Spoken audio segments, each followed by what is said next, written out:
Yametifo nyina ha ene awia ma nyina kwaba e de ba DL 106.9 FM so a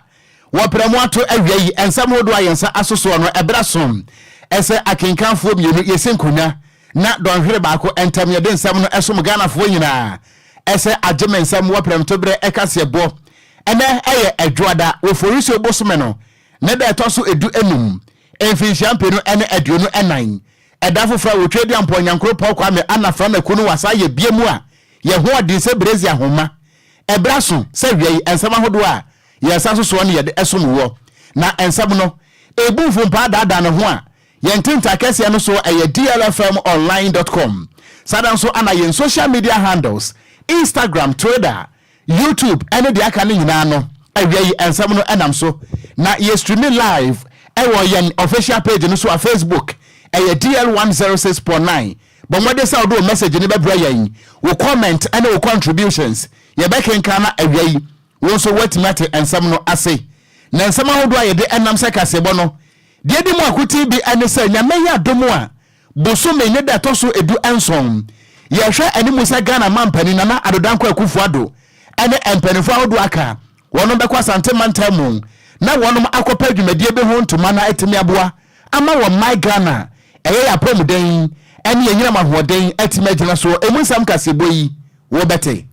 asante hene ose tutu otoso mienu wakasa kiremu a eye Rotary Club fo no mudwumodi omudi e man Ghana mu na yade so ani yipa no monkwaso moe na Ghana mpuntuo entimi emra kroyim yada so giremu ewo asante mantamu a mene wakasai ahyenkafo a wonom ewo tafo wo mo de atodo kiremu se enye GPRTU fo ana tofa ngo egu wo mokamu enu nti ebu a wo mope wo mobeje enu nso musam kaseboyi wo bete Samson asene west ma hye bedwane twimasi ampofo akasa kiremu a atabubu kwame eye danso kwantempo no eye road minister Francis asenso boache wakaka se ekwan na yade MPP amanyoko no ene yeye ma hye bedwane kiremu a eye nkontompo nti Ghanafo entumuna yada so agiremu ewo asoye ene ministers no wo monsa nsema wo moka na yanso ye ka kiremu yi na wosoafo a wo ye foto nsamfo ewo Ghana honorable Amen Mohammed Amin Adams wada to da kirem se wo behwe se finance minister no ma Ghana sikasem wo betutu ni ye ebra e kwakoto abai Director General Edema State Interest and Governance Authority John Buadu akasa kiremu a mpenifo abomaden apo abedwakuo bia wonom ba behwe to eye adwumakuo no eso na Nigeria adehia wonom ewo Ghana wonom ewo nkabomkuo na womakwa akoto aba eyi opanifu fra wo bedi wo manim ese all Nigerians communities a wonom ewo Ghana ha wopanini di ede Albert Asaulu wada to da kirem se no a Nigeria fo eyi no se president ewo Ghana ha no wobehwe amankabom atimi aba Nigeria fo nentem na sumdwe so atimi aba wonom ene Ghana fo ntem a awia ensam ne pika we hu ne ade besom Ghana fo ese ageme ensam wo prem to bre ekase bo ye di free enkrapompo de mantam asansa akrokoti akwa DL wo hanisia ekiripo enkono so ensam wo ye de ebra wo no wo kwoto sese bi abo akraman wo huri agina pata so na me pa to aba say the Roman father na wo bo rege no a obeti saboa krama no wono so to bi get a vision ye money is coming soon natural sa aboa krama no na ni age pa sese bio akoda eti ni motrom kasebo no e official. It's official. DLFM 106.9. Enunti awei aseda bia wo hono mu aka me ho na ye moya nsam se Romanfo a ekokosi efunu ye mfa aseda no Emma Pence World Ghana wonom se enka nkire Ghanafo nyina ese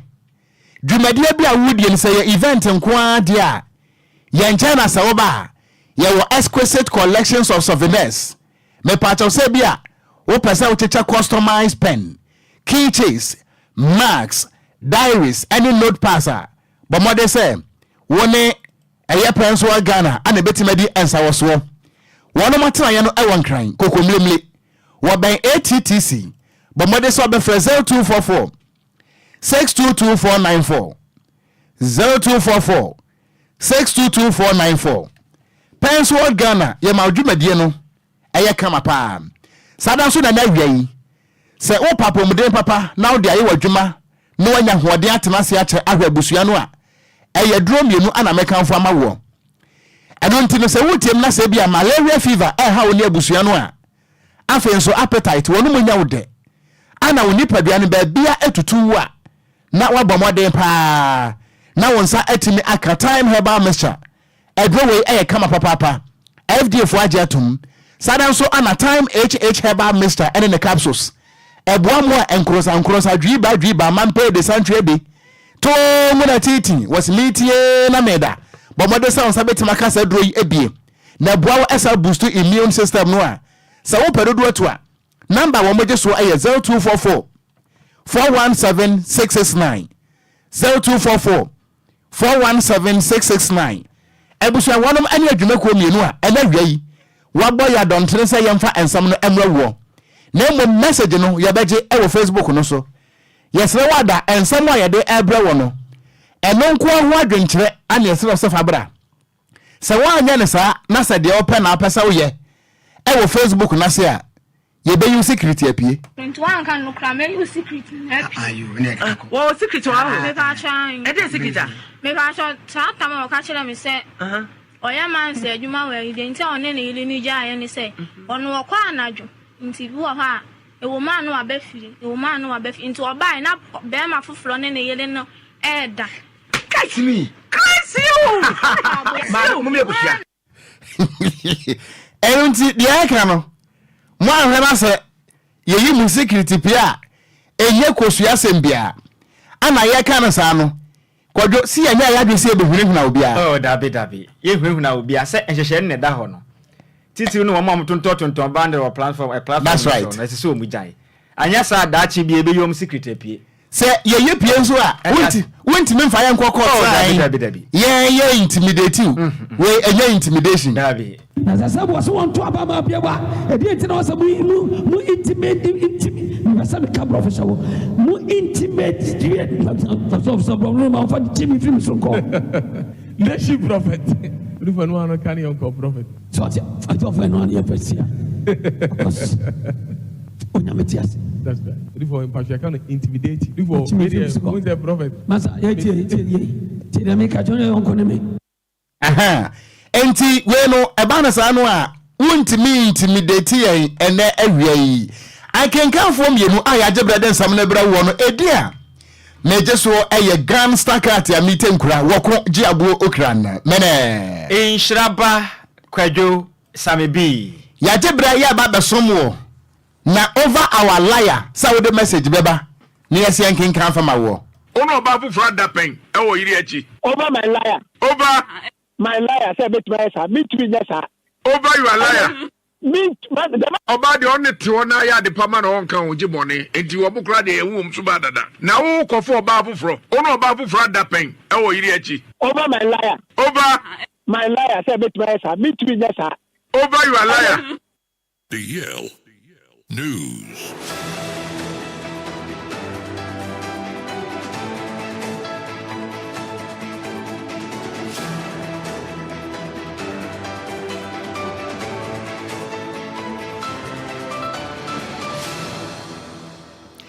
Yama yetiefu akwa ba na fe yenhye kasebo no ase emfema wo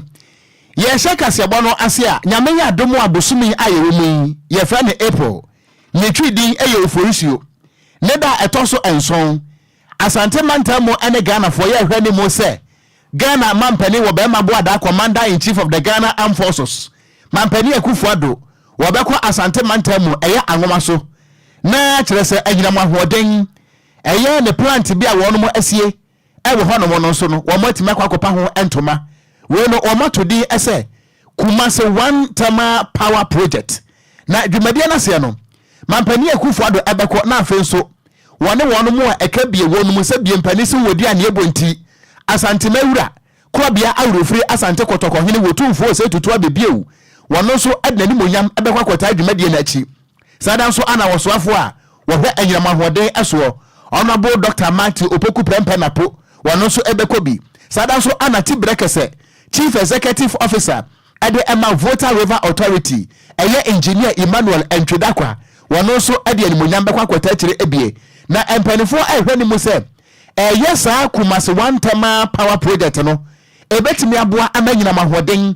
atimi agira so na yanyina mahoden no anya hwe kura no 250 megawatt of power generation ebetimi abaka hom na atimi aboa ama Asante Mantamo ene wo my Ghana etifedo ene ne mpota mu nyina nso no wo mo so atimi anya anyina mahoden edi wonum edwuma empanifo ehwe ni mu se de enti amde sa adwumadie no ekọ Asante Mantamo nampo angoma so ewo dweso ne mpotamo eho anadwumadie no omo edikosi ye no ne nyina no ene se wudu Asante Mantamo a enyina mahoden ne fapem ne prebu ewo ho no eyade se intimen so papa enu nti eba no sa no a na eye power outages bia enadum watira na so adaya na nyina mahoden ne esua efiri se sa nyina mahoden kro no abi ana yedeko eye etifedo Mantamo eye upper east upper west northern region savannah ni nyina nso ema wo musatimeka bie enu ntise ne beya wono mu a ewo mpotam ho nyina nso enyina mahodin betima gina so na wo mudwumadi a wo mo ade enyina mahodin die enu nso betima konka ne nti ana ne empanifo aya ne sase yemfa eye Kumasi one tema power project no enko angoma so na enu nso entimi emwa na wobra empanifo ekasa no ana eye Volta River Authority for empanifo de to da no mu kirem se wuyi eye kire se enyina mahodin a ebeboa ama Kumasi Asanteman ene wo my Ghana etifedo ene ne mpota mu nyina no wo mo satima kabie no a ebesa timi aboa adesua kwan so pam titiri ene Kwame Nkrumah suapon no ana afenso no Kumasi Technical University ana eye educational institutions a wonom ewo Asante Mantamo sekobase bia wonom epe bibi de aye practicals ewo ye tema eye power operations a eno so wo mbetimi akwo eye angoma so goduro na wo matema kwa akosua de nso ewo ho wei ene nkrata ye hwani mu se nyame eye adomu abosomi ne da to so enso edunso no mampani akufo ado ene mpanifo a mabo wo mudie no wono mbekwa akopa ho entoma na atimi aboa amanyina mhawoden so agina ne naso a wei ene amane a wo ba Facebook no so afa message ne bra yen eye DL106.9 yenkenkan wadwompo no emfama wo yentoa kasebo no eso toa kasebo no so a ne yakwa kopie mu ewa Asante hene otumufo ose tutu otoso mienu na so ye na esi ameka se odi abasobo kase pa ede ama eye Rotary Club for se omo bomodin power ma Ghana mu wohwe mpuntudwuma adwuma kuei ebo power ma yimu a na yade a wono mo se fata pa se mpanifo betumi abo wono mabaso wo ma Ghana mu na me otumufo ose tutu kasa na okirem so Rotary International Club for no hwe mdwumadi ahodo a wo mudi o ma yimu a wono mo boa papa pa che so makwa ya fa pempa e de wani pe bebiri wo manyi mu a wono mo boa mampuntuo etimi ekwa nanim o sa kire mu a adwuma koi ba o ma Ghana mu ha sei no wo hwe dwumadie pa wono mu di na ayade asunye papa titiri mpo efa ni nsu pai o ma Ghana ye hia ye benom no wono mo boa pa ma Ghana fo yensa etumi kabi ana afi nso ofa en afi humasua mu nso a Ghana fo ye gusu pai boa papa ema humasua mu nso eyesa Rotary Club fo ye mo boa ema humasua etimi ekwa nanim afin so wo ba eye o my Ghana eye ya sanitation so a omo boa papa oni nyina mu ache so o my Ghana de wo hwa dwumadie kase apa eye Rotary Club for ni di o man yimu na hu nya pa se otumufo otumi bompanifo ya ba so na Ghana fo nyina yetumi ka fo dwumadie akase a wono ma ye se betumi ahye wono mu nkra ne na dwumadie ahodo o mu di no ma Ghana mu no wono matumi akoso abo adwuma pa dia mo my Ghana na mna otumufo akase na o san kire mu so wo hwa o my Ghana mu pa scholarship ahodo a adwuma kwedi ama Ghana fo ngo bi nimpa wo school ma chese eso ani ye papa ana afimpo ama wono ma aye literacy chese wono ma omuntumi ko school no eso ate pa sisi ameka sei Ghana fo do na etimi enya humasua so mfaso wo man yimu afin so motumi aboa me vocational aye school no etumi koso ye pa ma Ghana dodo na etumi wie school a wonom etimi nyansa no dwuma ni nyina ye dwuma pa Rotary aye International Club fo yi wonom ebo wo man Ghana mu ni senti wonom se fata pa se o ma Ghana empenifo tumi bo wonom abaso odwumadie so kwa wonom edie mu na mno otumufo asetitu a otoso mienu kasa no se na o kire nse no mu efae. Rotary is focused on providing sustainable water solutions and improving sanitation has transformed many lives. It links health directly to access to clean water, thus significantly uplifting community well-being and reducing waterborne illness. In the field of education, Rotary's efforts to construct schools, award scholarships, and support literacy have opened the vast horizons of hope and opportunity for Ghanaian youth. This investment is pivotal, empowering our future leaders to dream and achieve on a grander scale.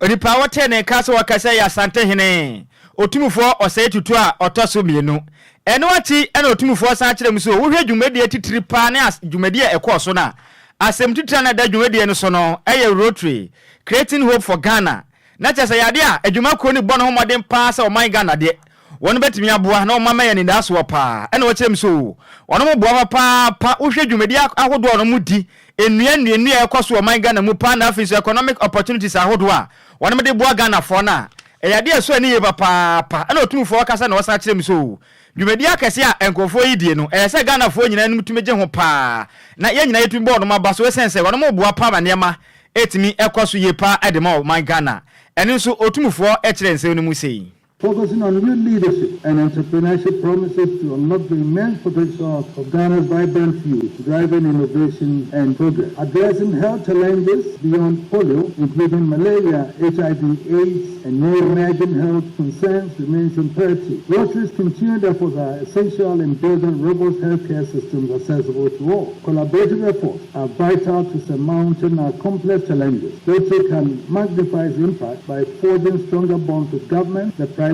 sector, and civil society, achieving sustainable and impactful outcomes. Ene a woti ye ayo tumufo osai tutu otoso mienu ene wati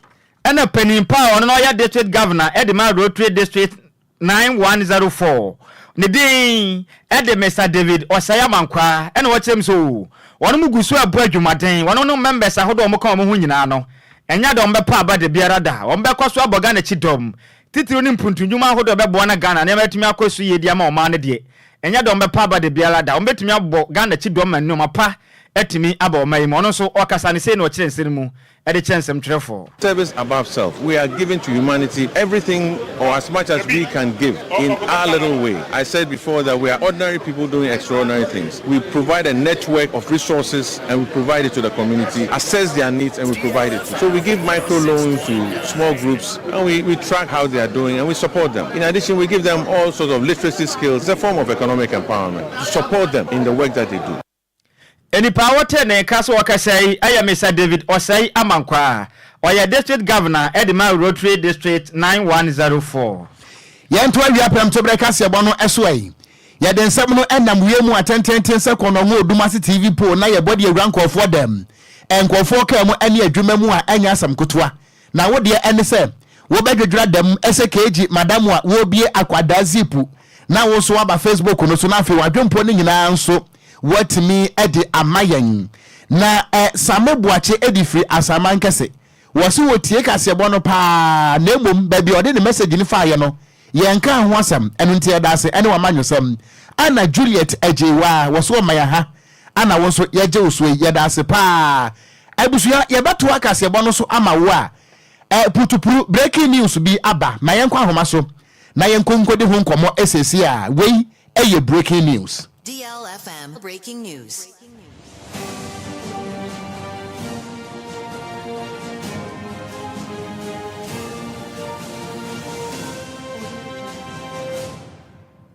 DLFM breaking news.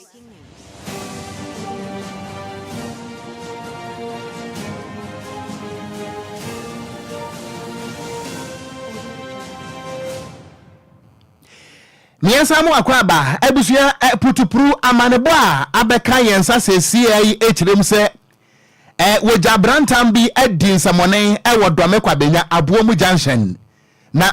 mienko jinchiremu ni emusa se eja no a eto abuomu junction dome kwabenya no ewo ga east no edin samone enipa epra edwapade asai anase wodehye bi atoya no ewonse do yenimu ada mienko na timamufo no baako ewo ho ni aba homa so ni ma hai yenia William apombo ko de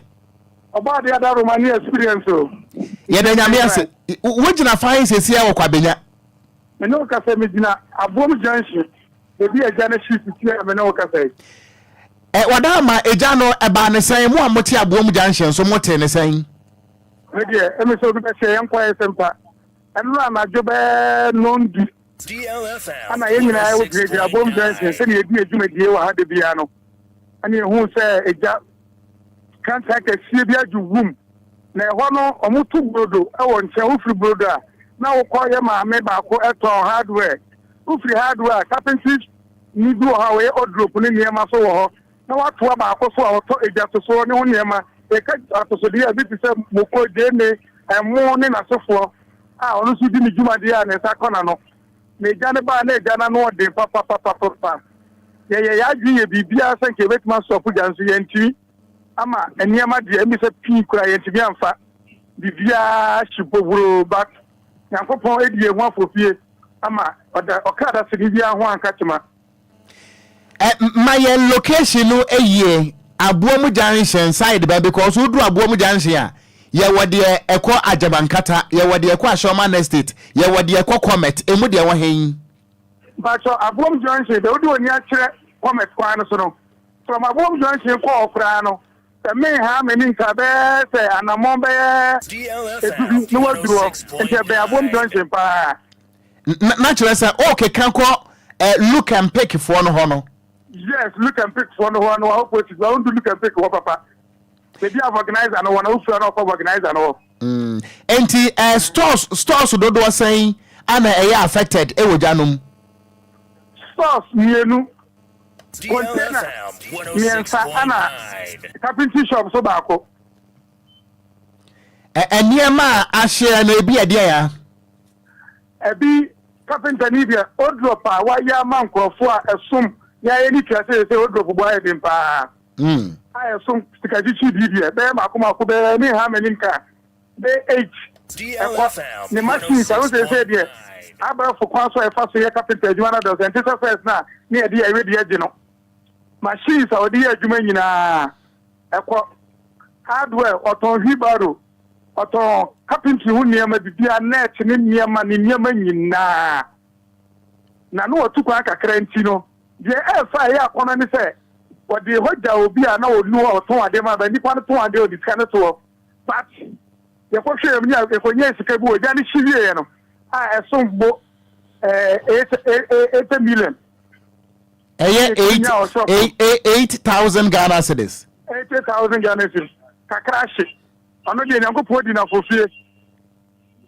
ni nyama ni nyina de aye buburucho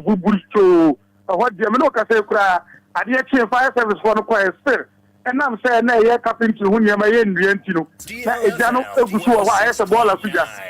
isia na yama kia for di so pare tank mi ensa be gugusu a ba se kura ndumye. Okay ni yenimsa wonye fire officer na emom no sa wutietie mu a ede ade na nam so a sa wojayi ede beba ba wutietie na wo hwem na wo di no kura pa dia ebe ka se jani free bodo fo no ho so to bodo ha de bia gas wo ha we yaduma on the time first so life from you kura che ene homa nyina jani de ewu pa ewu ma me ba kokura ne shop aya oton hardware no awo ba kwa ya so no mu ango twahwe kura ha me so no mu ne dina potra be dia che se utumu se asa odiamia unia nso bu awse bu nka se feteo Nemo obia empra obia nso enfrim de afa ye ni ka ye ka se de ya tweda mponyankopon ogusuti ayati asefo me ba ko ho me ka se me ba ya madam fo ba osu ejuma carpentry shop obia o da shop wonom o pie yo so watie ne se ko de no nto pie tomato e ko to abiane odu wana na oti se jani jugum if I know the Korean customer to because madam for the ban order pa unya no credit ogita nanka akoma oh gradi nko poda oda na unya na ebe also the cashier no no so dida I see na ni mami musa brodofo no aye beka say in an interim because ye beka say wonom fire service for fire remove my fire report my name pede wo kai we eyewitness report ye beti makase brodofo no anam wo so agya no ba ye no wɔn shop wɔn hyɛ brodo ni bi nso hyɛ wɔn so lusu properties ana omo lusu bibia me no kasa kra okokora esam kra gusu ayeshi omo de omo boka papa bibia gu akire 80 bucks bibia je se bibia e ko nso kan kwa na me no kasa kra se kan wan kasa ba biem okay ni ma yanase pa ne amane boy na bibia nso si akire biem ana wa ma yaso ate why Pachomilia monye adwuma me kira wetiefuo nyina so etiefuo nyina eje wo so abusua timamuni ewo abomu junction kwabenya ana wo kirem se eja atom sa no kwadwo okun adwen pa oman sade sikasem akogina sese wo man yimu no na se timamufo no yama ahobambo nsem no mu ye den titiri fa eja ho don se de bia yetufo ewo kromu ase unumi se wo de gas na edi dwuma se obomode hwe se gas no ana wo cylinder no leakage bia anye den eni hu ayade ehu hia pa na de obeyusu no se o make sure say standard so o make sure say standard because ha adwen kwadwo okun ma menkai wade bi 2017 was it 2017 yes 2017-2016 atomic explosion yeah me kai pa okay then two ablante ba ko cameraman ko wuwo mu no nya memfa ne kransie yi wonim say ade a ede sa atomic explosion ba ye no ye nuanom gawo ya omototo nam yi wonom na according to the report enframa no fire no sa na omo discharge gas any fuel enti enframa ne bo ehuhuo ni bi ko fa ho no anaji wom direct opposite baby a shey no Bernab filling station filling station no ehwehwe ni bi paapae wo mu ye renovation wo mu guso ye adwuma enda me no kasa yi baby a gawo ni no etoto nam no a eja no kwhye fuel station no the same place gawo for na so ho a awie wo kwa wo benya ye mo ade a atoto watare na je say yensua hwe mfiri o ma we no okon se de bia o kan he bedu baby ni pa betime nya kompo se me si munyai o we say yensua hwe mfiri de besie mu David adofo no ye besre o ma na ye timu no ne wiase ya den yensua hwe hwe japade ahodo a ye bobo obudin ni nyina asia se kwa da ben biom na fi betena ase asa sha brabo ase bio Ghana de uma ye fantu ye ho fa no den Ghana de yensua hwe o nti sa okotu se wo bi su a wo ho adano ade aboa no na onne den unini nsu enu achi no obefi abedidi ha dwen enti me meti ai mi firi hanu a mi tu kwan mi firi Ghana me ko libo ade na de ma fro de na benya ho aba ne atimi aka ma asomduaba ni kura ni Ghana ha me ko kwayem uni Ghana ha wo kwayem Ajabadu na wasan kwale Ajabadu bako ade Ochi dia Ajabadu bako ade Ochi bako odabe na benya ho aba ne atimi aka ma asomduaba ni kura ni Ghana ha me ko kwayem uni Ghana ha wo kwayem enti Kwadwo okon kasebo no esipre mentena Ghana bia me kwakwayem sese de ade na ye no se ahobambo ne nya de betumi adadin na nipa adasane wo o my Ghana muntumi mboa ma ye nya ye security betumi aboa ye de ne ye be kwakwayem mom se hone ne ye ne ayimu adoma na mu adoma so de muntumi nhye me kai say sa explosion is here no Kwadwo okon that very night na mapon adwuma na meti ashale bo 20 na me banti se ja no de make say I was the first media person to report esi wo manim all right what was here esi wo manim no sa bra na bo be 738 enti emra wo munwane nkwa no emra me di mirika ko ha cho nyina no na me ntekem na me di mirika na me report ko ebo be 12 o'clock anadwo no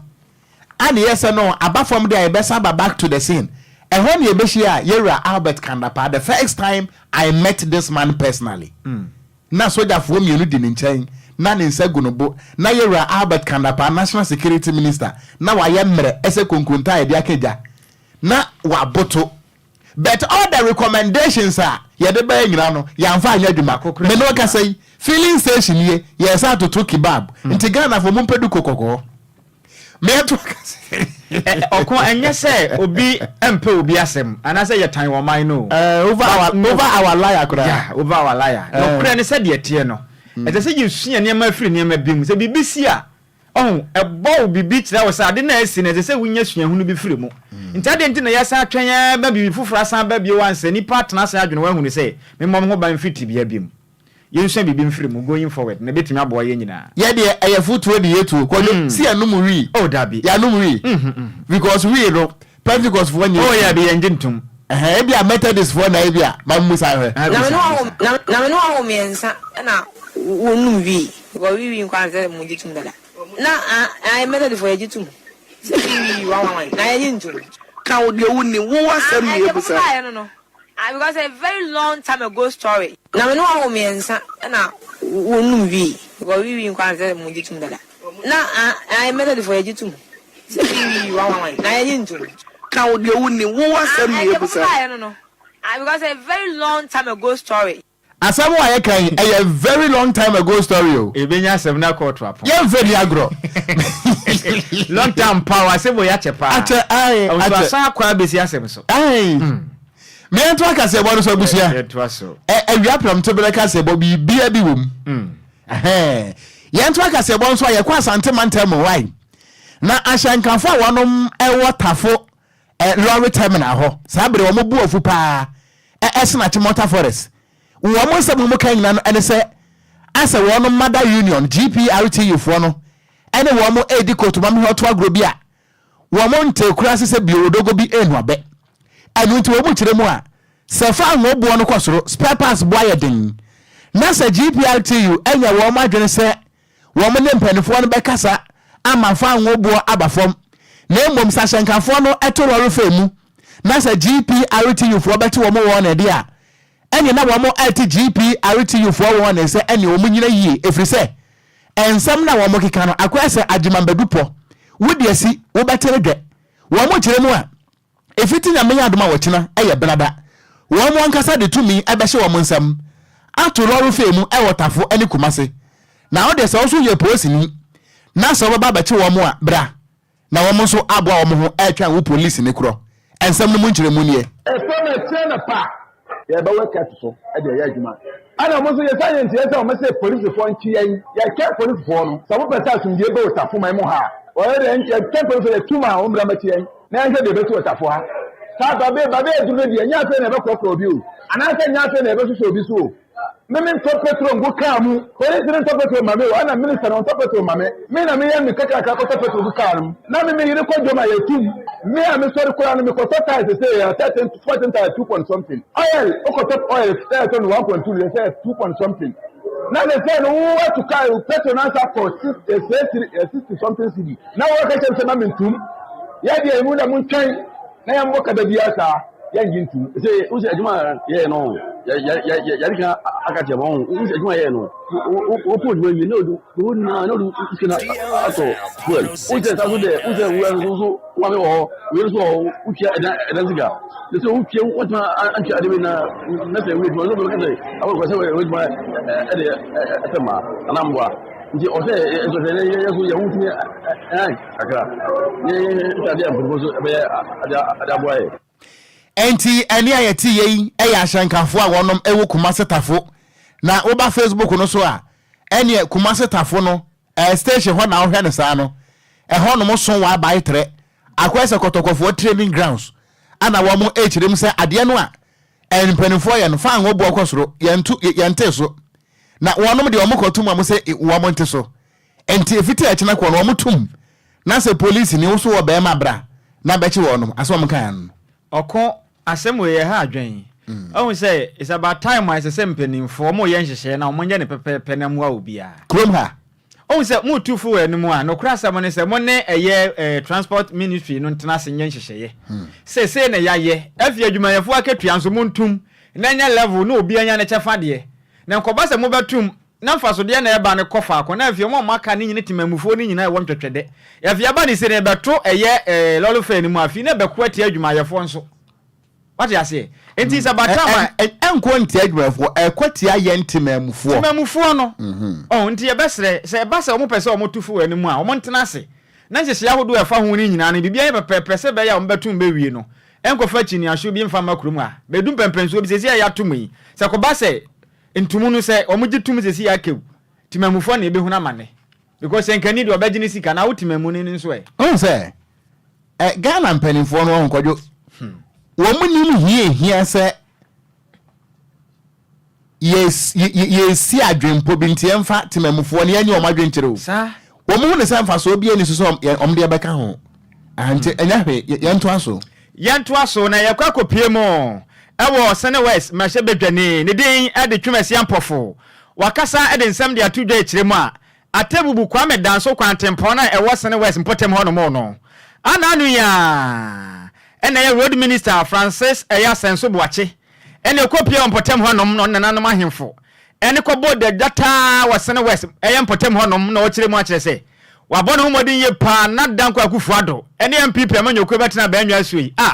dwumadi omudi pa ne kwantempo ahodo eda eya atebubu kwame danso kwantempo no na danko akufuado ene MPP amanyokwe betena konwa so pe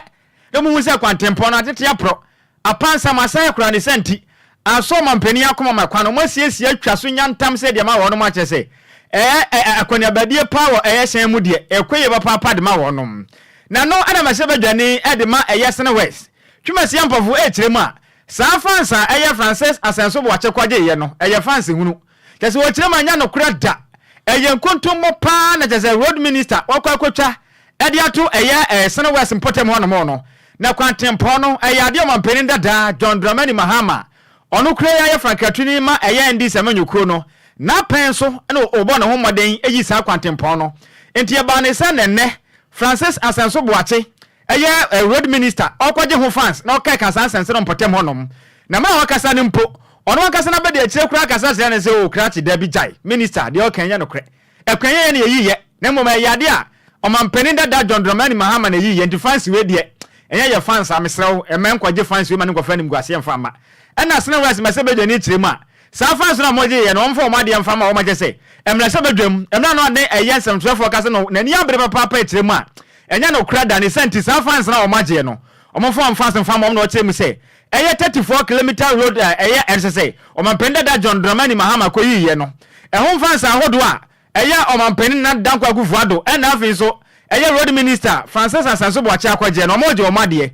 na nso mo kan nyina ye kontompo na mno ne ensem 12 kasa ne sei ena twemasi ampofo o kire ne nsemu ade twa ensem 12. Minister of Road and Highways went to Kwame Danso on the 4th of April,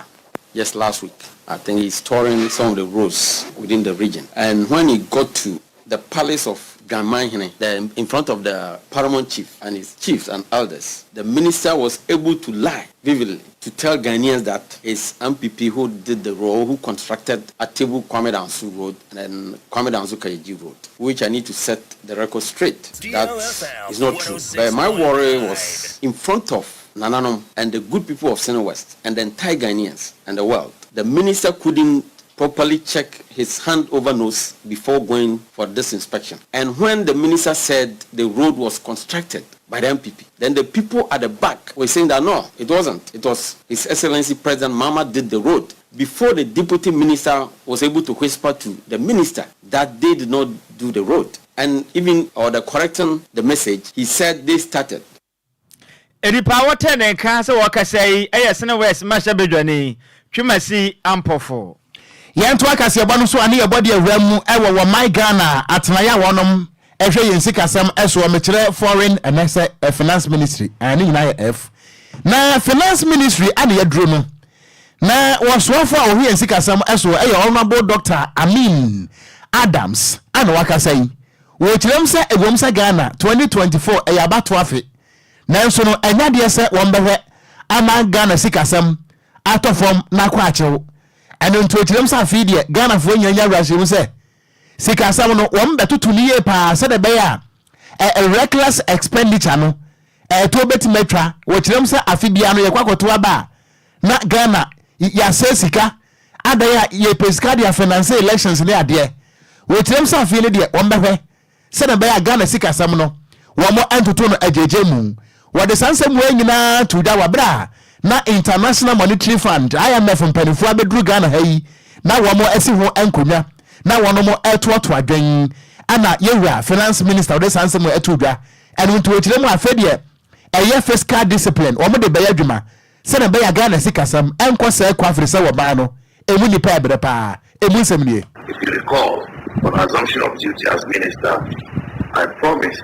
my commitment to the full implementation of the IMF program. Notwithstanding the fact that we have faced some challenges, we will continue to ensure that the program is on course. I also promise that I will hold the line when it comes to expenditure in this election year. Most election years,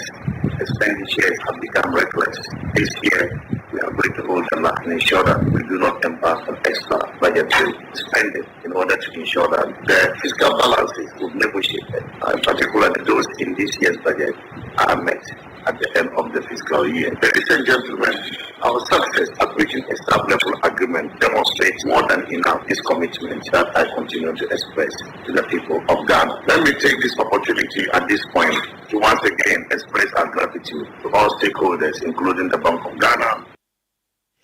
Enti ebusuani ati yeyi aye finance minister honorable Dr. Mohammed Amin Adams na enuachi no na wapania wano anu wesi International Monetary Fund IMF wesi wamanamu no ono so odwumade na se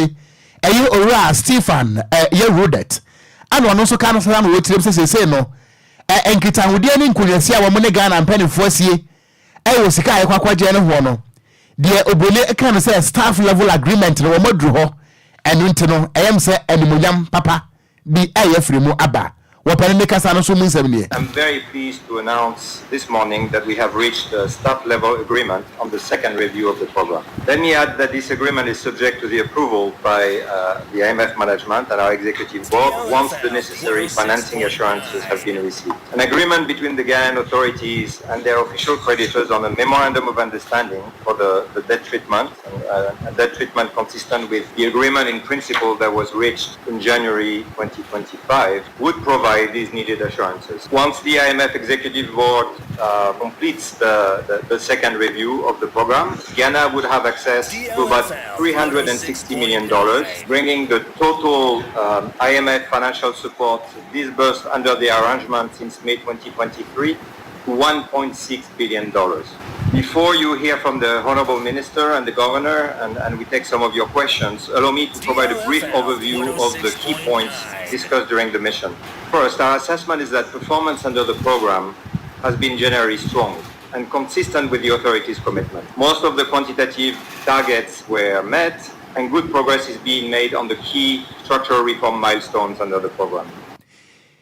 Ebusuambrafo amuti ye nyina no eye wapani ani di ede Stephen eye Rudet wono ano ye nation chief Emma Ghana eye International Monetary Fund wapani a womotu no se wamra na womekire Ghana mpanimfo amamu ana wode sa abrofo yi eto form sa no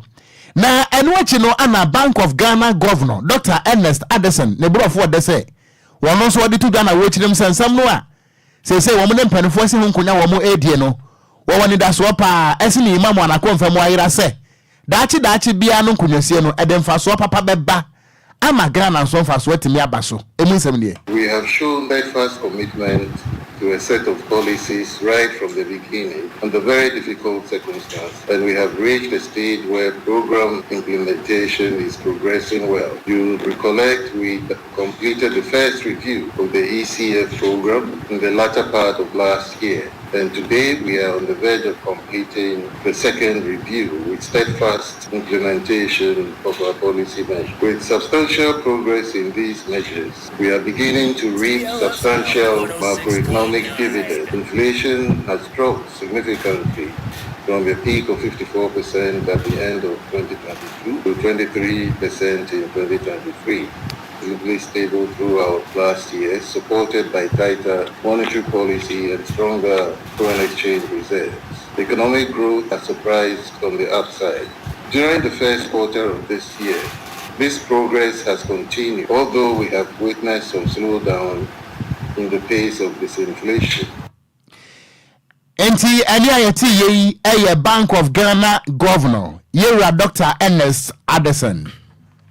Yetwa kase bonuso na esi ameka say Nigeria fo won be pie mo man Ghana mu a wonom edi wonom nkwe wo man yi mu akwakoto aba akwayi president a edi ada no so Abet Asawolu se papa yi omre na omebo na Nigeria for mo man Ghana mo no empuntu dwuma ntumi nkwaso mfama om na afi so enka bo pa enkwaso mfama wonom na mra opinion ne din ede Abet Asawolu ono abeye president ede ama eye Nigerian community a ono mo man Ghana mo no okasa na okyerem so eyade a ye omayi ni no oba beboa pa mampuntu dwuma etimi akoso ede ama Nigeria for ono mo man Ghana mo afi so odinkabo mapapa ede ba beboa ma Nigeria for matu kwan aba ma Ghana so mabedi pa no ne mapa etimi akoso de ma wonom okase na otirem so ewom se yade a ohaw ba ko mienu bi wonom aso eye kyerem akese utu kwan se wo ko obi manso akwakodi pa edum pempenso bi a esense ekuro nye se hufiri mu ntine na ma ba ko mienu bi no akoye osi akwan ede ama woni senti amna o ma ba homoden apa woni so meye kanifo mfa ma wonom yi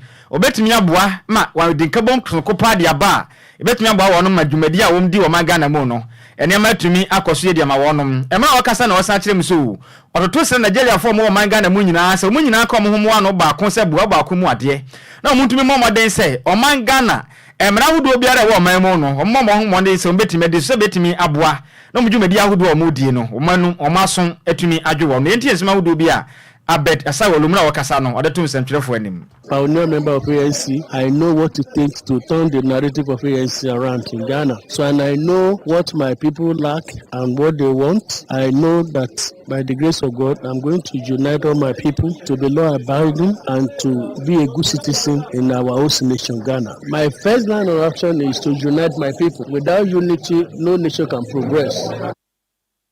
Nipa wate nenka se wakasai eye newly elected president Edema Nigerian community a eno no wo my Ghana mo oye Abet Asawolu ena wate nenka no eno wati na Nigerian High Commissioner to Ghana eye Aliu Osman eye Bakoli ono so ebo moden ede eye congratulation message Edema Asawolu se wadi nkonem wa batwa wonom etro wo my Ghana mu no okyem so ye omayi ni omo no homoden pa se obetime de mpuntu dwuma de aba se be ya beboa na afi Nigeria fo a wonom atu kwan ba o man Ghana mu so mbabedi epa wo man mu no wonom ho betumi adwo wonom na wosa kyerem so omo no homode no fa so medwe mfa mre sense hey ni etima kam wo man Ghana mu no edum pempen so Nigeria fo ndo do be pia o man mu a na wonom ankasa ye de omope enya de betumi aboa mo masuma tomadwo wo no senti ofa mpuntuo na afi so eye nkabom prekope emfa mre na o man Ghana o betena mu no asomdwe ntumra o man mani so sei ene wo kyere ne nsemu efae. President, members of the association, you have a lot to ask of you. Leadership is not free. Leadership requires tolerance, sacrifice, and it requires your own people to understand the dynamics of what comes in here. We have a lot of people that are here and we know they have nothing doing. So one of your aim now, try and see how you can harmonize the Nigerians, find way as you are relating with the host national authorities in different respects and lower the crimes of the Nigerians present here. Not every Nigerian here is a criminal. Not every Nigerian present in Ghana come in with dubious matter. Eni pawate ne kase wakasa ye Nigerian High Commissioner ema o my Ghana eye Aliu Osman Bakoli ena wote ni Ebusia yebeto akase bo no so ama ye frɛ no agemensam awia wopram to bre kase bo na Edin pa apaka atena se Kwadwo Okon ko Facebook no so a ye ne aye boss gamali message no brofo agamali dia beto ko hu pa na brofo ni mu oden ono menim ba bia na okofa sa na brofo ni fie o wanko school krom ha on asa no oden de ha no ono nkwa na nim say UK for brofo nkwa na otwere ono nkwa na nim na mamenkan na Ghana for nti that's right. And you be in secret apie me be in secret e be say agora me ni be in secret apie agora say me ni be dia because so why never just to no for and you be in secret e be in secret apie ma me ni nka akora ni secret mpi asa na maka yipie na kan anti gamale message na ado ba no me use secret am dom nyina ate nti wan kan no kra me use secret ayu ne wo secret wa me ka chan e dey secret me ka chan ta ma ka chere me say oya man say adwuma wa ide nti one ne ile ni ja aye ni say ono wo kwa anadwo nti bi wo ha e wo man no abafiri nti obai na be ma foforo ne ile no da catch you ma mo me kusia enti secret na no afi ne message ni e be wi anam afi mama osofo Kyerabo Sammy bompa ya ma no cause dem say bibi kakra bi han kakra gamele say so Kwadwo message me to me kakra modu bomode na kan pa was it so they are welcoming me to Ghana with fire. Very validated and certainly excited. Tela, Mr. da bekan mo ya mi yare. Be home fa be kra. I say, so they are welcoming me to Ghana with fire. Very validated and certainly excited to be withdrawal vigilance. Withdrawal vigilance here. Let's take some more money now.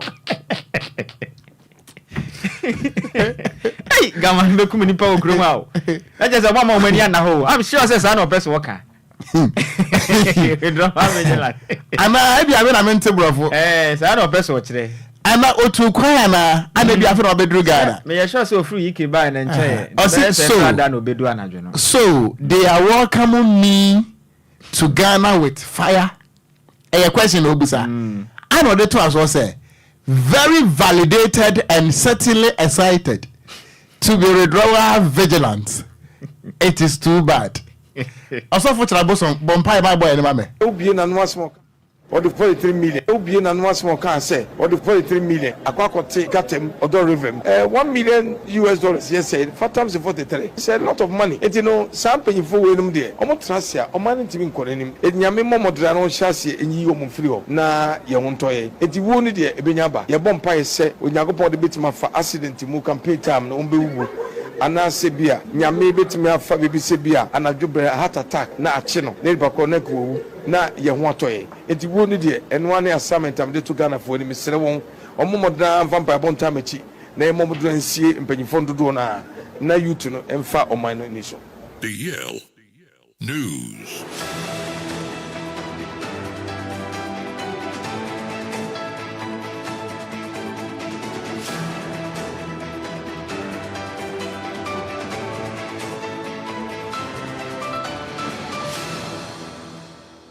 Right, abusia yensa mo bibiala ha mo bibiala kwa bamfamra DL 106.9 FM kasa video so ene dwada area from to breka se bosum redo sa gudie mo nsama woso a abusia ya boabo ano no ye de eba beda na hu ne akọ ene nieba ewa gudie mo na otwe nsama atwaguye no ena ya boabo ano a ne edi se wote na edi se hu no ena abusia ye de bro Ghana de ena afi nkrofon kroso de ena ye de abusia me amede nsam ne bro no edi ameje so no eya yesu ano de hye apakan GH the Blessed King tentem so yensi family ancient nsam na say emfama de mention se emfam fifie na futsal AFCON 2024 eguso a ekos wo ma ye friend Morocco mo hinkro Rabat na urem e group A ona na otwen omo second game no etodwa na Ghana ye futsal national team no ye ni host nation o my Morocco na ye de bo ni game no kwa wie no na Morocco achen abon ye kapolpole nwotwen e ma ya timu miensa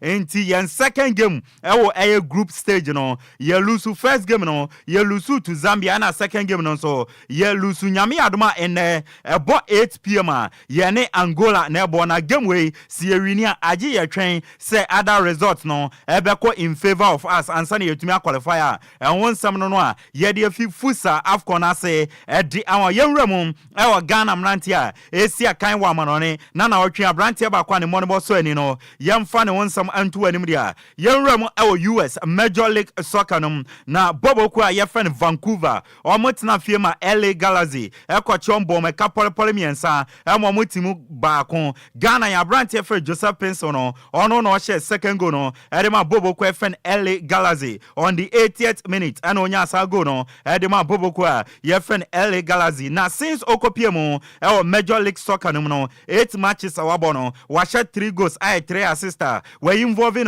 in 6 goals in 8 games. Joseph Pencil ne mwana ewo suye pa yadon some area down newe ewo dwumadian so na yampie mo na otwen Ghana match setuto dwano yamfa wonsam emfama dia women's Premier League no match day 13 na otwen matches eba so results IPPM say na was Southern Zone Siam Socrates 1 Army Ladies 0 Hazakes Ladies 2 Berry Ladies 2 Sea Lions 0 Soccer Intellectual 0 Faith Ladies 0 Jonina Ladies 1 and Police Ladies Eshebako Emma Ladies Strikers and so Eshebako Urem our Northern Zone area match day 13 result no say ene kokoye Prison Ladies 3 Supreme Ladies 0 Fosu Royal Ladies 2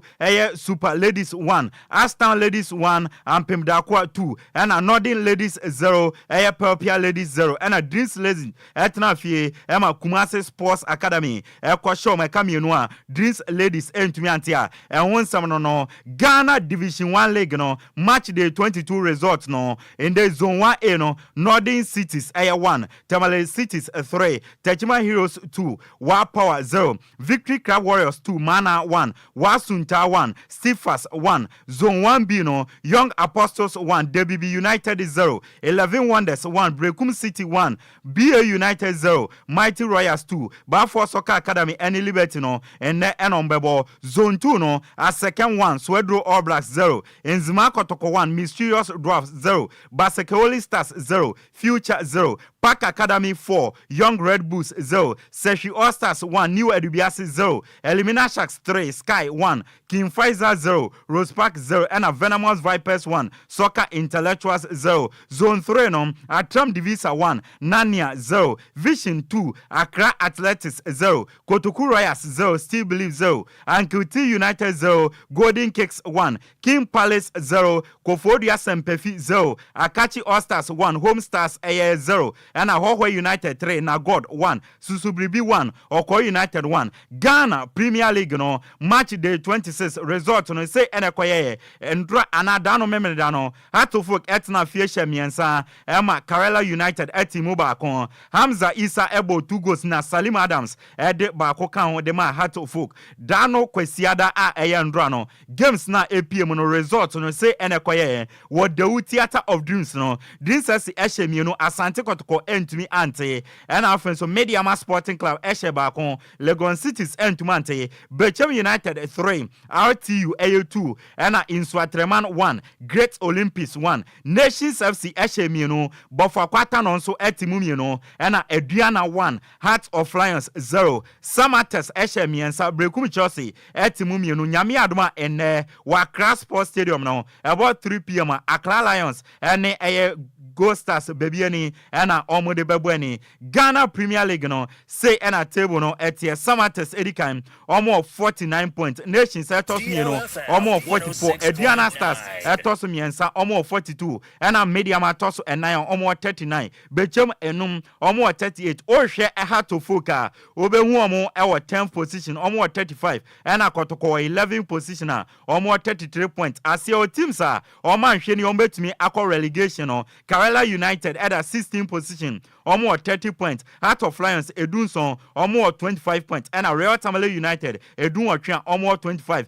top scorers no Abrante friend Hamza Isa or Heart of Folk washe 11 goals Olidi Ghana Premier League no month of February any match no akọ adiama coach friend Kasim Mengo Kansi o coach Bobo Kwa your friend Nations FC ono and a waji coach of the month of February any match Sansuna Evans or Sewuso and a edgy player of the month of February any match Osia kan edema Bobo Kwa your friend Samates and then yedis no Oko PM our Germany ebusia and nije some akọ ediama Bayer 04 Leverkusen weekend we omoche Veda Bremen ebo meka poli enuma omentmante and I'm so Emma Bayer 04 Leverkusen for the first time in our history 120 years no omaji German Bundesliga no DSC omna so over Facebook and that so fe and Bayern Munich omo 11-year dominance no Bayer 04 Leverkusen and no ntino Oko PM our Germany okun Bayer 04 Leverkusen no Omaji League no edi esi omnaso yembo league ni wie nanso Omaji yembola Zabi Alonso NNM rant na wa so ebusuan yemfa agudie mu nsem na NC na Okogyeabour Nhyiraba mprapreche na yemfa kasebo ni nsi mia media agudie mu nsem na de bro dia meje so no eya Yesu ano de share Apakan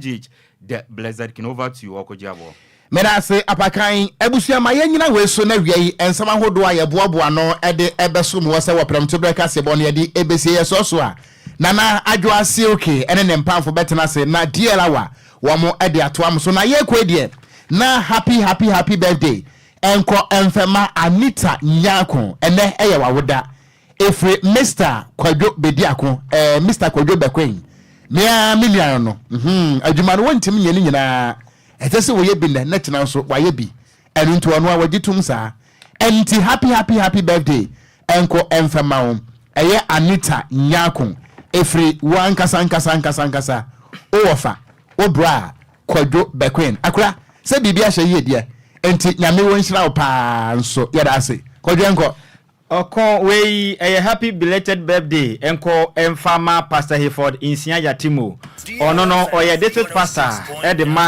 Old Fadama district the Church of Pentecost and afin Kaneshi area pastor the American na enewie nyina ne Nyankopon won hira wo pa se de woni asafoma ni nyina ate ne se de waso muti se oba prekopɛ no Nyankopon won hira na onye okese se ne eye wa endra ye wa wodai Nyankopon ma dom ene nhira abusu nyina no o ma bi Emra Wakachi, happy belated birthday once again to Pastor Hayford Insia Yatimo. Yada se ebusuan yeso so akọ Taylor de ko Facebook no so nyame nhira no na won nhira won so a wo ma ye kwan se wotiefo ma ye besom wo edi ameje so eye Okogyeabour Ocran mene Nhyiraba Kwadwo Sammy B afejebre na woni nana adwo ase okay ene ne mpamfo entena se yakrao DL News.